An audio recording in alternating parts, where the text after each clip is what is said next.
Hello everyone, my name is Marlene Ruiter and I'm an assistant professor at the Institute for Environmental Studies at the VU University Amsterdam. The picture in the background shows some of the devastation caused by Typhoon Goni in the Philippines last November. Super Typhoon Goni was the world's strongest typhoon of 2020 and it hit the Philippines in the midst of the COVID pandemic, which caused major challenges both for the Typhoon Goni evacuation as well as for the efforts to contain the spread of the virus. The Philippines often ranks #1 on global list of countries hit most by natural hazards. I just want to highlight one other example of the country. It's Christmas 2018 when the northern part of the Philippines were hit by a tropical cyclone and its impacts were absolutely devastating. 68 people were killed, 40,000 people were displaced, and damages were estimated to have exceeded $100 million. The country is hit annually by approximately 20 tropical storms. And these often trigger other disasters such as landslides and floods. And so in response to the damages, a community in the north, Batanes, decided to change their building materials. So now they're using stones to create buildings that can resist the impacts of tropical cyclones much better than their traditional building materials. And so when 6 months later, it's now summer of 2019, a second tropical cyclone hit the community, their home sustained almost no damages. However, a couple of days after the tropical cyclone, an earthquake hit the community. It turned out that these upgraded and new homes made out of stone were more severely damaged by the earthquake than the older buildings that had not yet been renovated. And so while these new stone houses are built to be less vulnerable to strong winds, they're actually much more vulnerable to earthquakes. What these examples show us is that disasters are almost never standalone events and that there are many different complexities at play. Nonetheless, the traditional risk assessment and risk management approach is very much characterized by hazard silos. An improved understanding of disaster risk is not just a challenge for scientists trying to model risk, but it's very much also a challenge for disaster risk managers. And so both scientists and practitioners commonly work within these traditional hazard silos. Whether it's at a university or in a government office, earthquake engineers tend to sit in a very different office than, for example, the flood engineers. And so in their 2019 Global Assessment Report, the United Nations Office for Disaster Risk Reduction urged scientists, practitioners, and decision makers to move away from these hazard silos and to start approaching risk more systematically. So with that in mind, we decided to develop a serious game to help support various stakeholders, including policymakers, risk managers, researchers, in understanding and managing the complexities of disaster risk reduction measures in a multi-hazard risk setting. And so to support them to move away from these traditional hazard silo thinking. Breaking the Silos is a role-playing game, a co-op game that can be played both digitally as well as in person. And it has an explicit focus on the different multi-risk challenges as discussed in the earlier examples. The game runs on the Miro platform and the game play is led by a game master.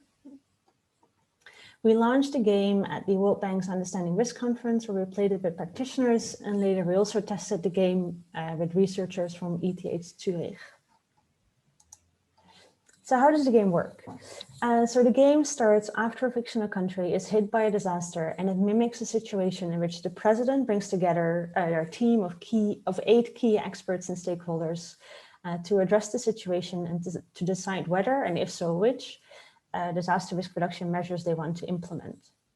The country is hit by several disasters over the course of different rounds, and the team needs to minimize the impact of the different disasters by implementing risk reduction measures.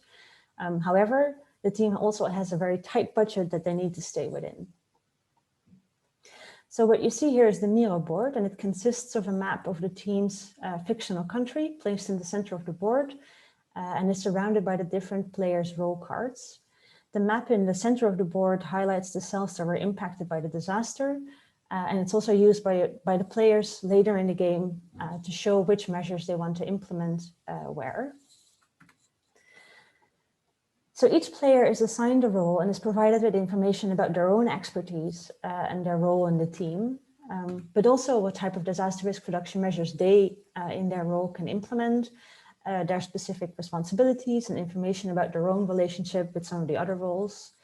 And at the start of the game master asks the players to familiarize themselves with their own role. And so by using different roles and information about different hazard types that threaten the fictional country, and also costs of reduction measures and their potential negative effects, similar to the ones I mentioned earlier in the example of the Philippines, and there's a true spread of information across the different roles. And so to meet the game's objectives of minimizing the impacts of disasters while staying within budget, the team will need to collaborate together.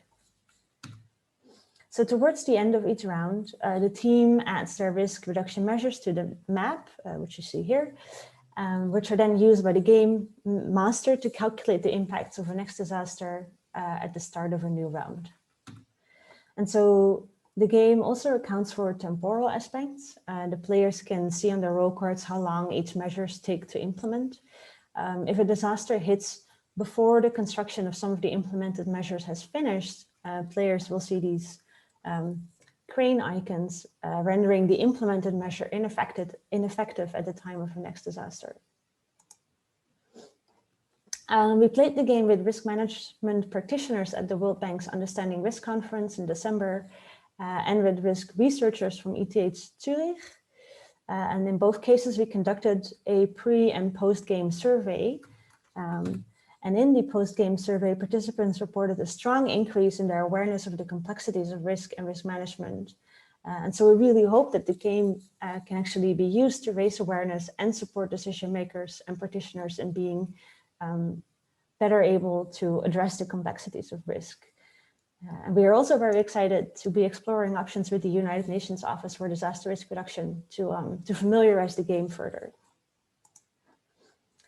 Please feel free to contact me in case of any questions or suggestions about the game. The paper about this game is currently under open review in EGU's Geosciences Communication, so you can already check it out. And we also have some other recently published papers on the topic of systemic risk. Thanks.